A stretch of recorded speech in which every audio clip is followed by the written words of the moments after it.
sih cita-cita tak aslinya? Ternyata cita-cita tak adalah menjadi penyanyi dangdut. Halah, ribet bener urusan cita-cita. Oke, aslinya pertanyaannya adalah apa cita-cita globalis aslinya? Cita-cita globalis sekarang ini adalah membangun financial kingdom. Caranya dengan otoritas negara atas mata uang akan dihilangkan. Bagaimana globalis melakukan itu? Kita sederhanakan cara mereka. Kita tahu bahwa Alibaba dan Ant Group yang kaya dan sukses itu ada di salah negara. Dia kaya di negara komunis. Sehingga aset Ant Group jadi BUMN saat ini. Manyun deh tuh pebisnis filsuf yang namanya Jack Ma.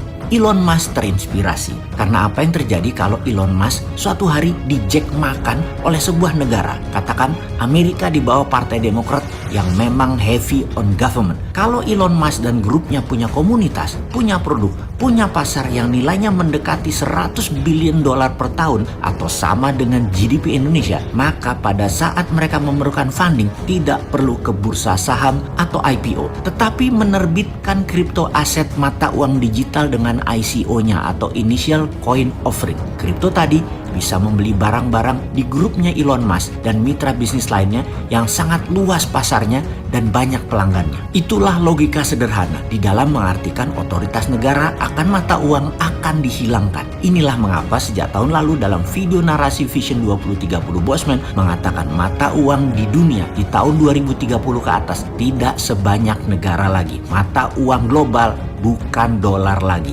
Underlyingnya bukan emas lagi, bukan hutang, tetapi algoritma pasar konsumen dan produksi mereka. Ini jauh lebih powerful ke depannya karena dunia menjadi digital. Aset digital jauh lebih bernilai dari aset fisik. Kuno fisik itu ke depannya. Kita sebagai manusia berdaulat, patriotis, nasionalis yang anti globalis dan anti penjajahan asing harus punya solusinya untuk mengcounter gerakan globalis karena mereka akan dengan cepat melahap seluruh dunia yang awalnya mereka menggunakan COVID sebagai biological warfare tool. Solusinya bagaimana buat Indonesia? Negara akan punya dua sistem keuangan saat ini sudah benar. Satu mata uang fiat fisik yang saat ini beredar kurang lebih 6.000 triliun rupiah. Yang satu lagi adalah e-rupiah, digital rupiah. Digital rupiah basisnya adalah create money atau cetak uang berbasis pinjaman. Pertama, minusnya APBN pemerintah, mintakan BI berhutang ke negara. Jangan terbalik, pemerintah ngutang ke BI, ngutangnya ke negara melalui BI.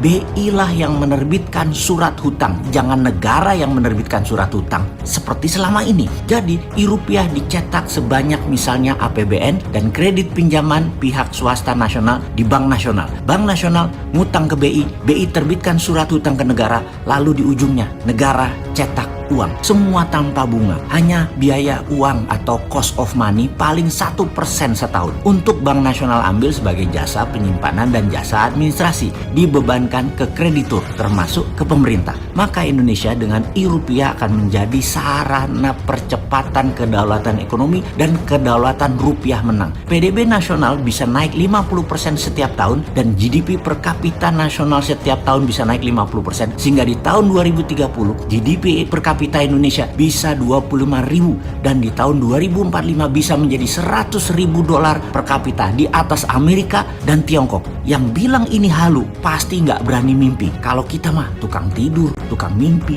Berani aja kalau mimpi mah. Yang takut kalau benar-benar kejadian GDP per kapita Indonesia jadi 100.000 di tahun 2045, takut lupa diri Indonesia nyaplok ASEAN dan nyaplok negara-negara kecil selatan Pasifik.